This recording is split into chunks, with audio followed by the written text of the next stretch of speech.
Hi everyone, this is Sarah, the Catholic Homemaker. Today I wanted to talk to you guys about meal planning. It has taken me a really long time to get this figured out, and I think I finally do. First of all, welcome to my channel, everyone. And I would love for you to subscribe to my channel if you haven't already so we can continue to grow this community. Also hit the thumbs up button if you like this video. Share and comment below your best strategies for meal planning. All right, so I have a couple tips, and a couple Christmases ago, my sister-in-law gifted me this, and it is a recipe. Basically, you know how our mothers wrote on index cards to save recipes? Well, this is like basically a diary or a book full of it. So I've filled almost half of it now, and I'll just give you a blank page. This has the name of the recipe, the difficulty rating, serves how many cooking time, ingredients, the method or the instructions, and it was created by this person, hints and tips, family review of it, and you could put a picture. Now, I don't do all of those things on there. I will give you an example. Let me find one that is a favorite of ours. So, egg roll in a bowl. So we got this from The Seasoned Mom by Blair, and I basically just write out the ingredients, the instructions, the name of the recipe, and who it was created by in case I ever need to look it up again. I don't bother with the other stuff, but I do write notes in there sometimes, additional notes, but that's pretty much all I do. And every time I come across a recipe that our family really likes, or one that I created that we really like, I just write it down in this book. And we have a growing collection, which is really helpful, because one of the things I really hate is looking up recipes and holding out my phone, especially when your hands are dirty with flour or whatever it is, having to touch your phone. But with the already written out instructions, it's, you know, you just look inside the book and you don't have to keep like touching your phone to see if it's, to turn it back on or anything.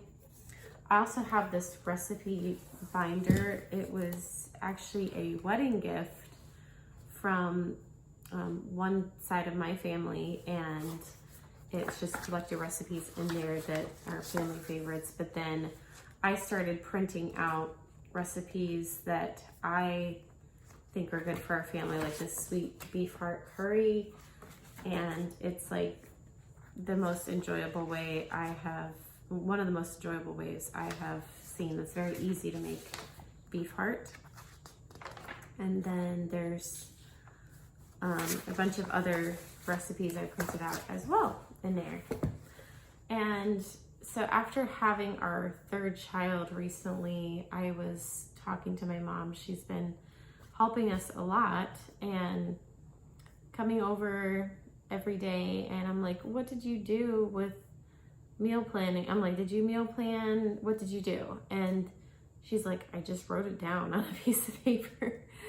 And that was like, it seemed intimidating still at the moment for me, but then I actually tried it out, and like, here it is. I just wrote it on a simple piece of paper. I wrote the days of the week, and I wrote lunch, leftovers, dinner, whatever it was. So one of the days was sesame chicken, and it was as simple as that. I just picked out a meal for every single day, and it didn't even end up working out that way. There are some days where it was just leftovers because there was too much food. Maybe just doubling the recipe ended up doing that, and maybe because our family isn't large enough, or our family's not eating enough on some days, I don't know. But maybe with other people who have bigger eaters than us or larger families than us, then you would have to have a new meal every day depending on how much leftovers you have.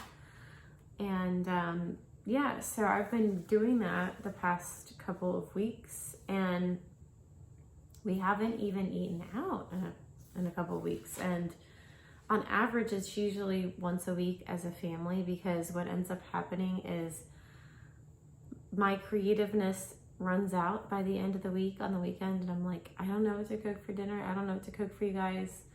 And it's just kind of like a vicious cycle. It just happens over and over again.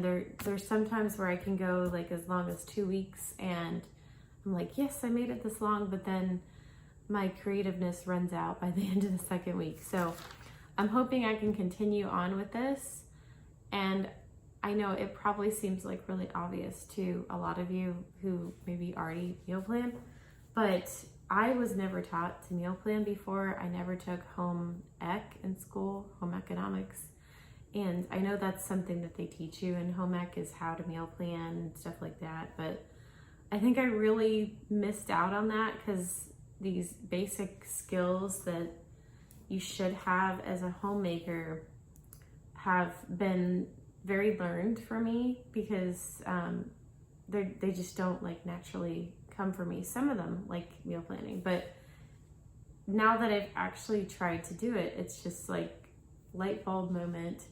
And I'm sure a lot of you probably already know this, but the way I meal planned, I wrote out what the plan was, and then that was before I put in order for groceries. So ever since having the baby, I've been doing a lot of Walmart pickup orders because it's free over $35 if you do that. And I just send somebody to pick it up for me, like in my family. So whether it's my husband or whoever. So it just makes it a lot easier for me, especially with 3 little kids, you know, just getting them in and out of the car seats. That's the hardest thing. Or the baby crying, the baby not liking the car seat. None of our kids have liked the car seats. So anyway, I wrote out the plan, and then I was like, okay, these are the things that we need to get at the store based on that. And so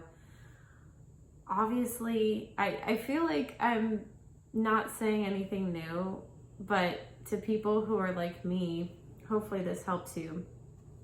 But I think it reduces waste for one, because a lot of the times in the past when I would go grocery shopping, I would do it on a whim, or I would, sometimes I would write out a list. I'm like, oh, we use this a lot, let me just get this. But then based on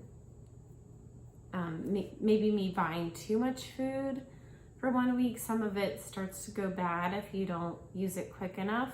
And I know with meal planning, it definitely cuts down on food waste if you're actually just sticking to the list that you have. I think that's kind of the beauty of me ordering online and me not going into the store. I think it leads to a lot less frustration too, because a lot of the times when I was just kind of winging it, meal planning, which was most of the time, there would be a lot of frustration, like between my husband and me, like, what are we doing for dinner? And we end up just going out to eat or something and spending more money and eating more unhealthy food. So I think all around it's just better. I thought I was one of those people who just couldn't meal plan. If you guys have ever seen Lisa from Farmhouse on Boone, she doesn't meal plan either. She talked about how this is what she kind of does. So I was like, well, maybe I could kind of be like her, but it's like, that works for her and her family, but I don't know if it necessarily works for us. So anyway, I hope you found this video to be helpful. Let me know in the comments what you think and what your best tips are. I'd love to hear about them. I'm always trying to learn a little bit more when it comes to meal planning, feeding my family better, and hoping to save us money, and especially for my husband eating healthier food and not eating out. So I hope you have a wonderful week, and may God bless you and your family.